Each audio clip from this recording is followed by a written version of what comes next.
खास जानकारी इस बात को देश के सामने रखने के लिए अब मैं बहुत ही विनम्रता के साथ आमंत्रित करना चाहता हूं केंद्रीय गृह एवं सहकारिता मंत्री श्री अमित शाह जी को कि कृपया वो हम सभी के साथ आजादी के अमृत महोत्सव से जुड़ी इस महत्वपूर्ण जानकारी को साझा करें। माननीय श्री अमित शाह जी। मित्रों, आप सभी का आज की इस प्रेस वार्ता में स्वागत है। जैसा कि आप सभी जानते हैं, आजादी के अमृत महोत्सव के अवसर पर देश के प्रधानमंत्री जी 28 मई को संसद का नवनिर्मित भवन राष्ट्र को समर्पित करेंगे। एक प्रकार से ये नया संसद भवन प्रधानमंत्री जी की दूरदर्शिता का प्रमाण है, जो नए भारत के निर्माण में हमारी सांस्कृतिक विरासत, परंपरा और सभ्यता को आधुनिकता से जोड़ने का एक सुंदर प्रयास है। इस नई संरचना को रिकॉर्ड समय में बनाने के लिए करीब करीब 60,000 के आसपास श्रम योगियों ने अपना योगदान दिया है। इस अवसर पर प्रधानमंत्री जी इस सभी श्रम योगियों का सम्मान भी करेंगे। इसके साथ साथ एक और महत्वपूर्ण घटना होने जा रही है, जिसकी आपको सूचना देने के लिए आज मैं यहां उपस्थित हुआ हूं। इस अवसर पर एक ऐतिहासिक घटना पुनरावर्तित हो रही है। एक ऐतिहासिक परंपरा पुनर्जीवित भी हो रही है। अभी स्क्रीन पर आप एक सुंदर वस्तु को देख रहे हैं। राजसी लगती है वस्तु, इसके पीछे युगों से जुड़ी हुई एक परंपरा छिपी है। इसको तमिल में सेंगोल कहा जाता है और इस शब्द का अर्थ संपदा से संपन्न और ऐतिहासिक है। आज मैं आप सभी को इसको साझा करने के लिए यहां पर उपस्थित हुआ हूं। यह एक हमारी बहुत पुरानी सभ्यता से जुड़ी हुई प्रथा है, जिसकी गहरी जड़ें देश की परंपराओं में समाहित है। आजादी के अमृत महोत्सव में प्रधानमंत्री जी ने जो कुछ लक्ष्य तय किए थे, उसमें एक लक्ष्य हमारी ऐतिहासिक परंपराओं का सम्मान और उसका पुनर्जागरण भी था। ये सेंगोल उसी लक्ष्य की परिपूर्ति के लिए आज मैं आपके सामने इसकी इंफॉर्मेशन को लेकर आया हूं। ये घटना जुड़ी है आजादी की क्षण के साथ।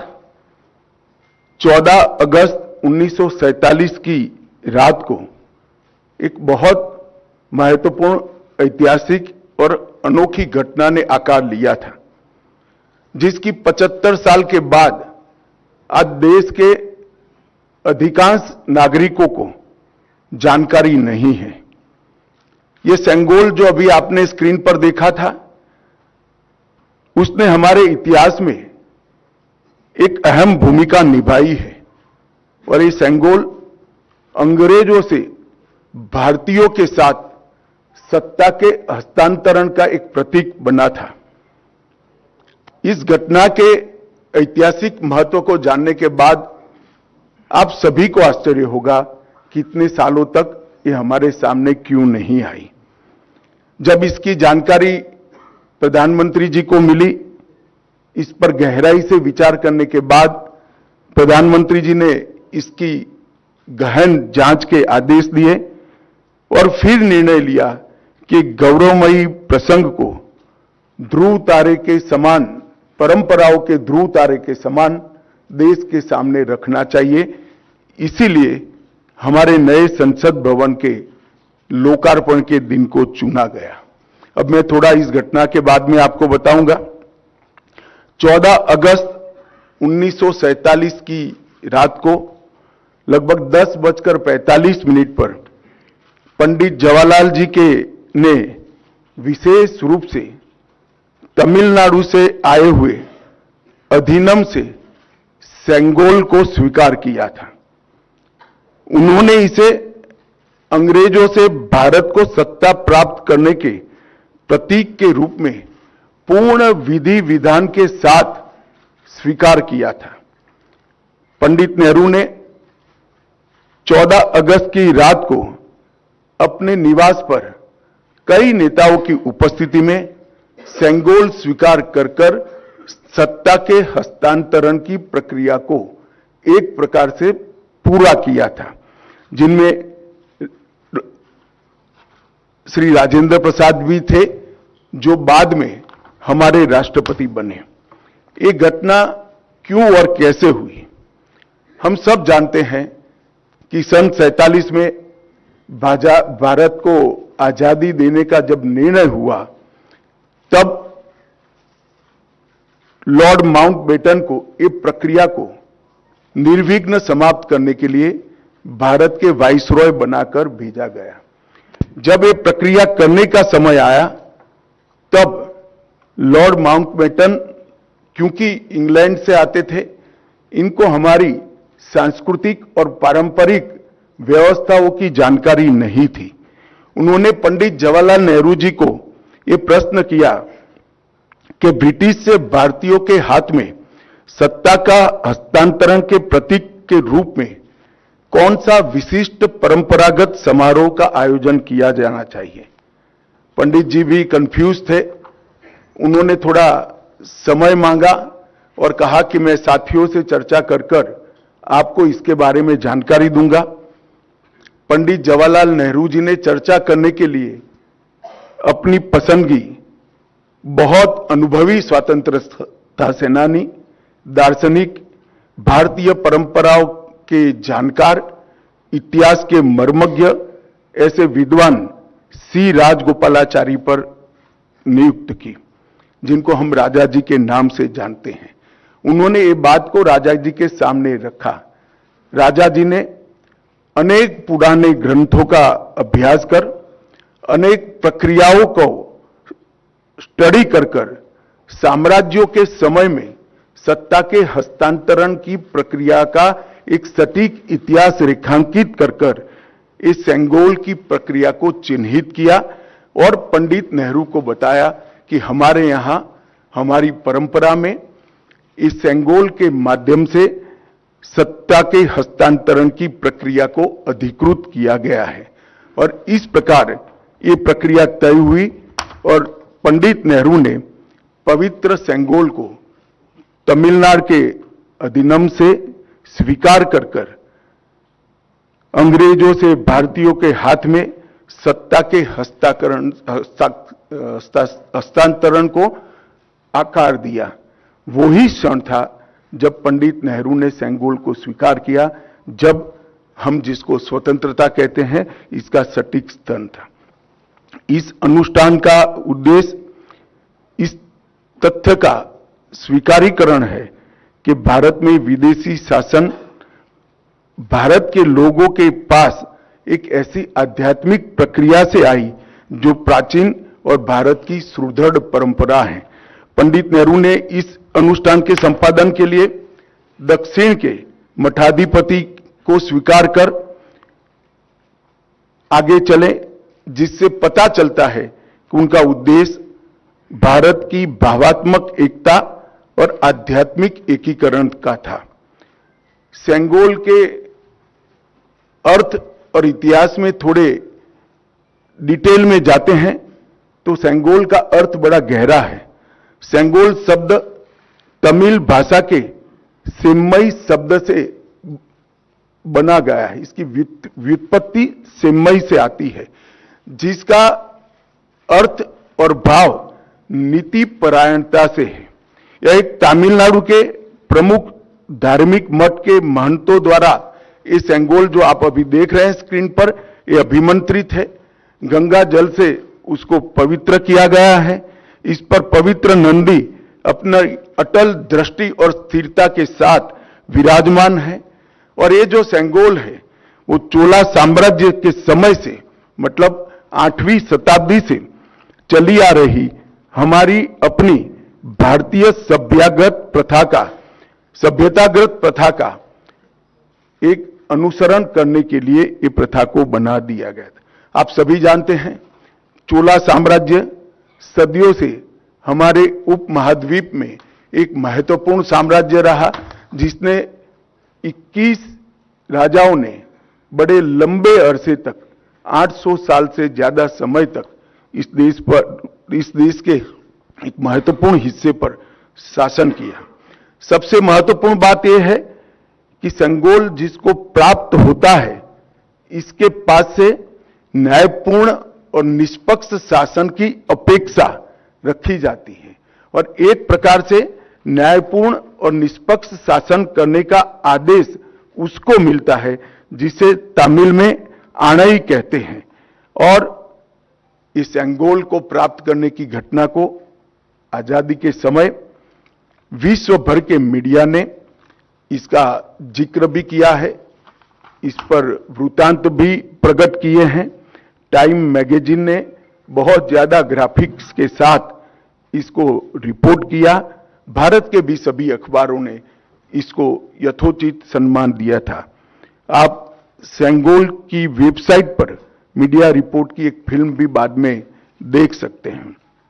1947 अगस्त के बाद सेंगोल सबकी आंखों से ओझल हो गया, इसको भुला दिया गया, मगर एक विद्वान और पूजनीय सम्माननीय व्यक्ति ने इसको आजादी के 31 साल के बाद 15 अगस्त 78 को परमाचार्य श्री चंद्रशेखर सरस्वती स्वामीगल ने अपने अनुयायी डॉक्टर B.R. सुब्रमण्यम को सेंगोल वृत्तांत का वर्णन किया, जिसको डॉक्टर सुब्रमण्यम ने अपनी किताबों में उचित स्थान देकर उल्लेखित किया है। तमिल मीडिया ने भी परमाचार्य की चर्चा को प्रमुखता से जगह दी और उसे जीवित रखा है। हम सब परमाचार्य के इसके लिए कृतज्ञ हैं। दिलचस्पी की बातें हैं कि तमिलनाडु सरकार ने भी इस भूमिका को गर्व के साथ प्रकाशित किया है। यह 2021-22 का HR&CE पॉलिसी नोट जो अभी आप स्क्रीन पर देख रहे हैं उसमें दर्ज है। इस पर पैरा 24 में इसकी प्रक्रिया को ढंग के साथ वर्णित किया गया है। हमारी सरकार का मानना है कि इस पवित्र सेंगोल को किसी संग्रहालय में रखना अनुचित है। सेंगोल की स्थापना के लिए संसद के भवन से अधिक उपयुक्त और पवित्र और उचित स्थान कोई हो ही नहीं सकता। इसलिए जब संसद भवन का देश को समर्पण होगा, उसी दिन आदरणीय प्रधानमंत्री नरेंद्र मोदी जी बड़ी विनम्रता के साथ तमिलनाडु से आए हुए अधिनम से सेंगोल को स्वीकार करेंगे और अत्यंत आदरपूर्वक माननीय लोकसभा के अध्यक्ष के आसन के समीप सम्मान के साथ इसको स्थापित करेंगे। मैं मानता हूं कि भारतीय परंपराओं से जुड़ने का एक विरल और महान क्षण होगा। नए भारत को हमारी परंपराओं के साथ, हमारे इतिहास के साथ और हमारे अध्यात्म के साथ उसी क्षण से एक नया अनुसंधान होगा। सेंगोल की स्थापना 1947 की भावनाओं को फिर से एक बार अविस्मरणीय बनाएगी। यह सेंगोल जो है असीम आशाएं, अनंत संभावनाएं और एक मजबूत, स्वतंत्र और समृद्ध राष्ट्र के निर्माण का संकल्प है। यह अमृत काल का प्रतिबिंब होगा जो भारत को अपने विश्व में यथोचित स्थान ग्रहण के लिए गौरवशाली क्षण का साक्षी बनेगा। यह ऐतिहासिक योजना अधिनियम के अध्यक्षों से विचार विमर्श कर बनाई गई है। यह सभी 20 अधिनियम के अध्यक्ष इस शुभ अवसर पर उपस्थित रहेंगे, जो प्रधानमंत्री जी को सेंगोल अर्पण करेंगे और इस पवित्र अनुष्ठान की पुनःस्मृति में अपना आशीर्वाद भी प्रदान करेंगे। इसके लिए मैं उनके प्रति आभार व्यक्त करता हूं। और एक बहुत हर्ष की बात है कि 14 अगस्त 1947 की प्रक्रिया में जो स्वयं उपस्थित थे, वो 96 साल के वुमिंडी बंगारू चेट्टी भी इस कार्यक्रम में सम्मिलित होने वाले हैं। उनका आशीर्वाद भी इस कार्यक्रम को मिलेगा। यह घटना का दूरदर्शन और दी हुई लिंक से सभी मीडिया के माध्यमों से जीवंत प्रसारण देश भर के दर्शकों के लिए, नागरिकों के लिए भी होगा। और अब हम एक डिटेल फिल्म ये पूरी प्रक्रिया पर सांस्कृतिक विभाग ने बनाई है, इसको देखेंगे।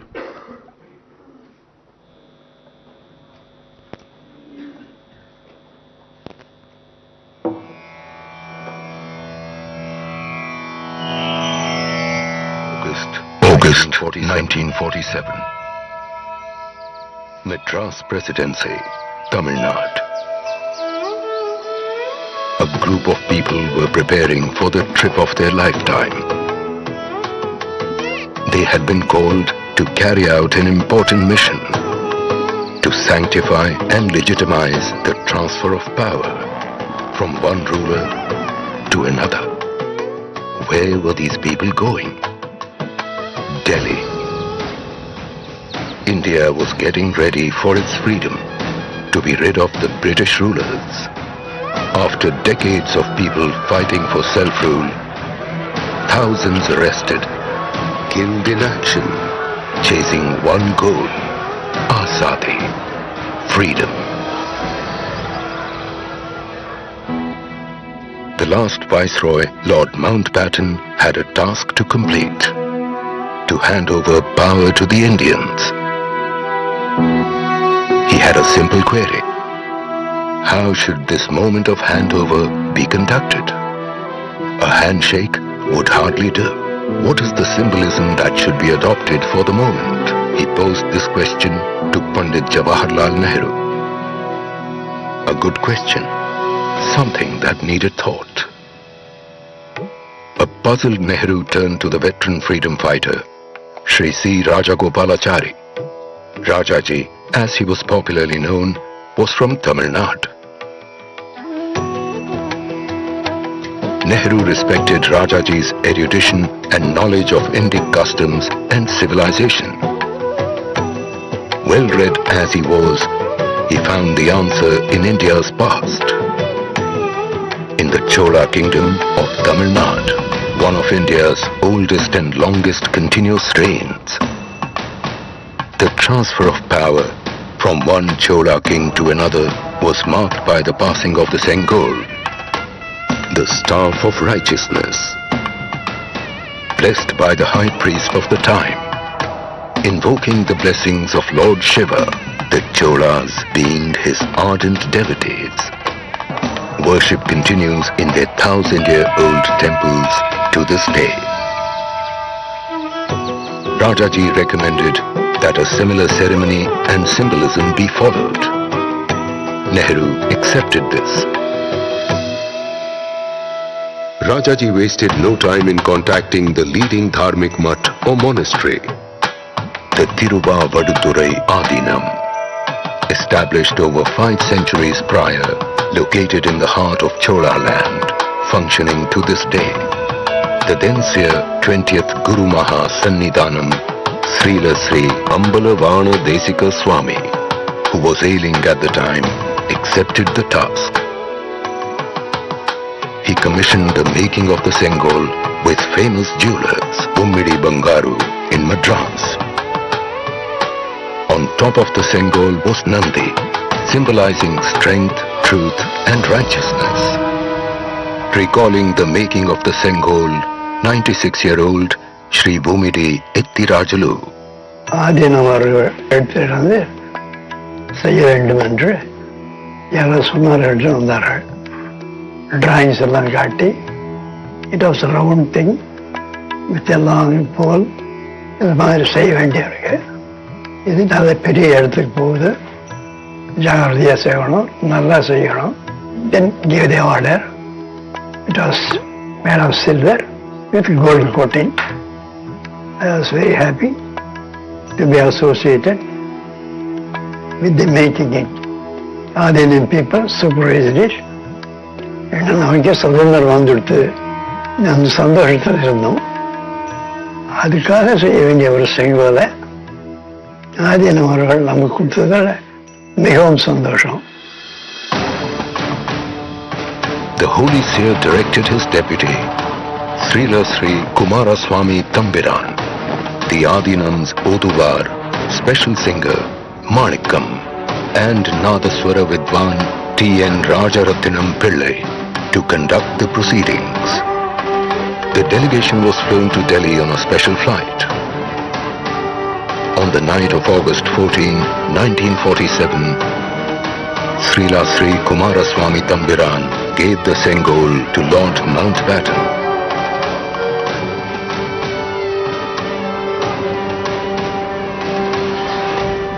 Who handed it back to him. The Sengol was purified with holy water.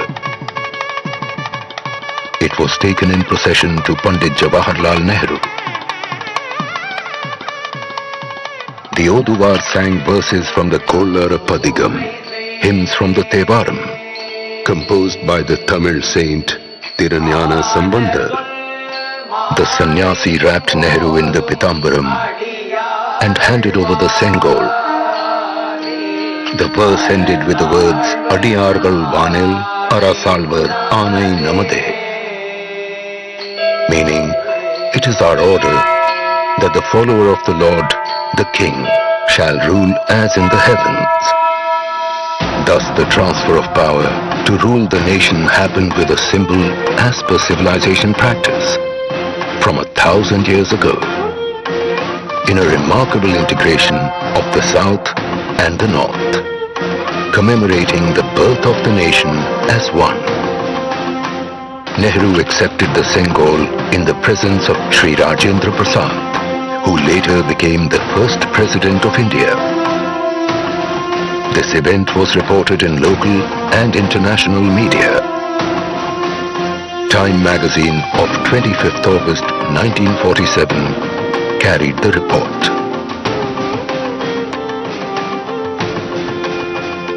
Pandit Nehru thereafter went on to deliver his famous address at the midnight hour of August 14th, 1947.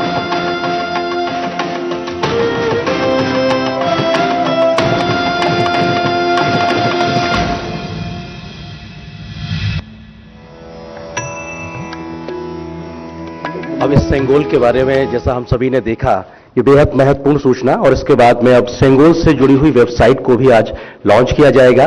इस सिलसिले में हम फिर से निवेदन करेंगे केंद्रीय गृह एवं सहकारिता मंत्री श्री अमित शाह जी से कि कृपया वो वेबसाइट का लॉन्च करें।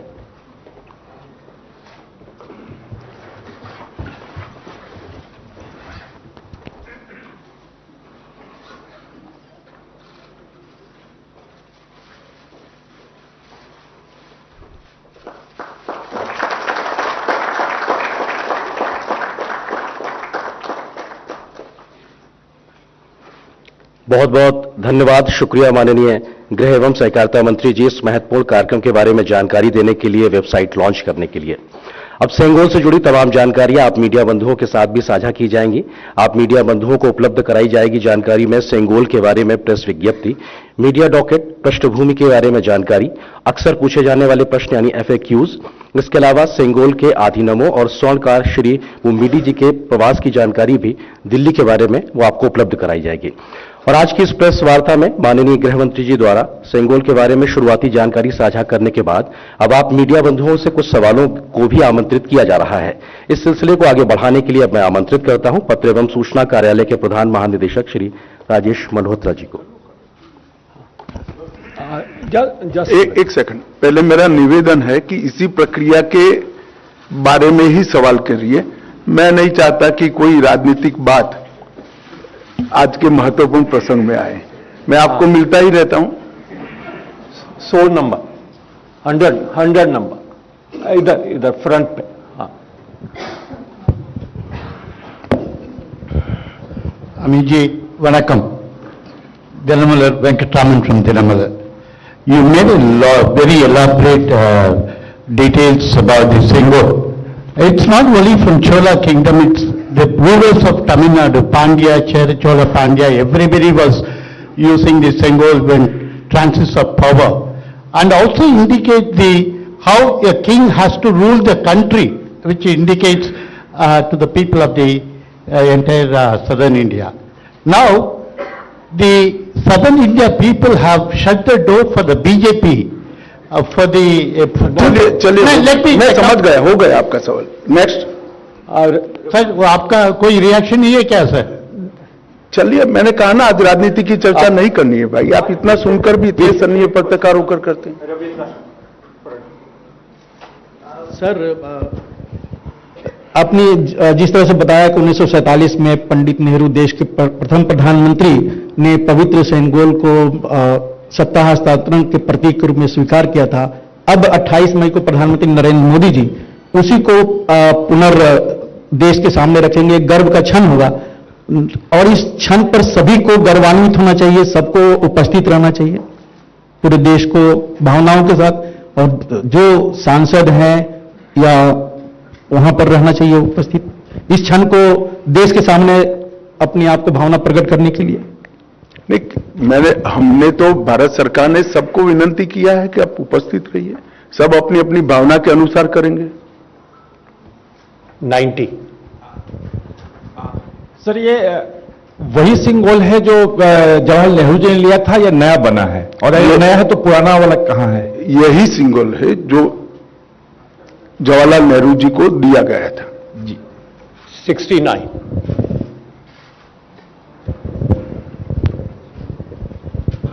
सर, जैसा आपने कहा कि यही सिंगोल है जो 1947 में दिया गया था, लेकिन ये अब तक था कहां और क्या पिछली सरकारों ने इसको खोजने की कोशिश की या फिर पार्लियामेंट में लाने की कोई भी कोशिश की? इलाहाबाद के संग्रहालय में था, वहां स्थित था, उसको वहां से यहां लाया गया है। 125।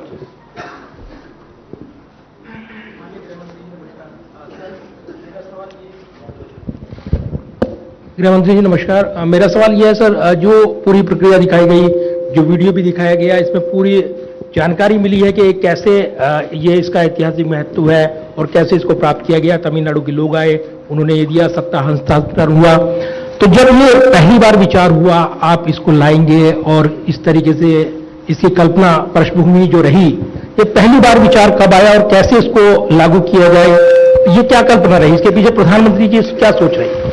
ये बहुत लंबी प्रक्रिया है। इसकी जानकारी मिलने के बाद, जैसा मैंने बात बताया, प्रधानमंत्री जी ने पूरे रिसर्च करने के ऑर्डर दिए और जब रिसर्च कर पूरी चीज तथ्य के साथ सामने आई, तब ये उचित माना गया कि जब संसद के नए भवन का निर्माण भी हो चुका है और उसका समर्पण भी हो रहा है राष्ट्र को, तो उसी वक्त उसको सम्मान के साथ हमारे लोकतंत्र के मंदिर में प्रस्तापित किया जाए। 91। सर नमस्कार, मैं आमिर हूं न्यूज नेशन से। सवाल ये है कि आपने जैसे कहा कि देश से इसको छुपाया गया, इसके बारे में बताया नहीं गया। मैंने ऐसा नहीं कहा, देश को जानकारी नहीं है ऐसा कहा गया। छिपाया गया आपका शब्द है, आगे बोलिए। लास्ट क्वेश्चन 256 मैडम, आप लास्ट क्वेश्चन। सर, मैं इधर 256 सर, मैं ये पूछना चाहती हूँ कि इसको पुनर्स्थापित करने के पीछे क्या लक्ष्य है, और क्योंकि देश ने इतनी बड़ी परंपरा से अब तक अछूता रहा है, तो ये जन जन तक पहुंचे, तो इसके लिए क्या कुछ किया जाएगा? देखिए, लक्ष्य बहुत स्पष्ट उस वक्त भी था और आज भी स्पष्ट है। सत्ता का हस्तांतरण सिर्फ हाथ मिलाने से और एक दस्तावेज पर हस्ताक्षर करने से नहीं होता है। सत्ता का हस्तांतरण तब होता है जब सत्ता यहां की परंपराओं से चलेगी, यहां की परंपराओं के साथ जुड़ी रहेगी और हमारी संस्कृति के आधार पर, इसके मूल ढांचे पर नई आधुनिक जरूरियातों को ध्यान में रखते हुए चलेगी। तो ये सेंगोल का नए संसद भवन में स्थापन इसी बात का द्योतक है जो जवाहरलाल नेहरू जी ने उस वक्त 14 अगस्त को महसूस की थी। 4 number last question. Sir Amod हूँ टीवी 9 भारतवर्ष से। एक जो संगोल के हस्तांतरण की प्रक्रिया थी और इसको ले जाकर म्यूजियम में रख दिया गया था, अब इसको पुनर्स्थापित करने की कोशिश जो की जा रही है, लेकिन इसको पुनर्स्थापित करने से क्या आपको लगता है कि जो इसको एक नया लोगों को जानने का मौका मिलेगा संगोल के बारे में, और जो अभी आज के डेट में राजनीति की जा रही है संसद भवन को लेकर, उसको थोड़ा कम बल मिलेगा इससे? देखिए, सेंगोल को किसी राजनीति से नहीं जोड़ना चाहिए। यह एक भाव का प्रतीक है कि शासन न्यायपूर्ण तरीके से चले, नीति के अनुसार चले और कर्तव्य के रास्ते पर चले। और वो संसद में सेंगोल को स्थापित करने से हमेशा ये संदेश हमारे लोकतंत्र के लिए समग्र जनता में और जनता के प्रतिनिधियों के बीच में जाना है। ये इसके पीछे भाव है। राजनीति अपनी जगह पे चलती रहती है।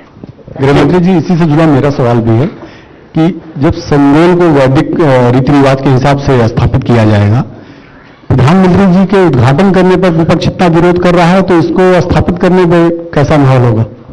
क्या प्रधानमंत्री नरेंद्र मोदी जी के उद्घाटन करने को लेकर जब विपक्ष बायकॉट कर रहा है इस कार्यक्रम का, तो जब आप इसे वैदिक रीति रिवाज के हिसाब से स्थापित करेंगे तब कैसा हल होगा?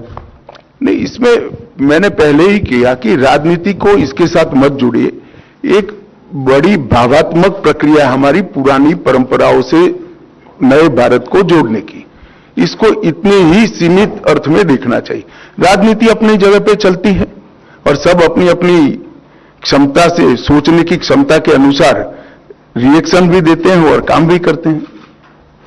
बहुत बहुत शुक्रिया मीडिया बंधुओं का। हम धन्यवाद अदा करेंगे माननीय गृह एवं सहकारिता मंत्री जी का, केंद्रीय संस्कृति पर्यटन और उत्तर पूर्वी विकास के मंत्री श्री जी किशन रेड्डी जी का, सूचना प्रसारण मंत्री अनुराग सिंह ठाकुर जी का। बहुत बहुत शुक्रिया आप सभी मीडिया बंधुओं का भी।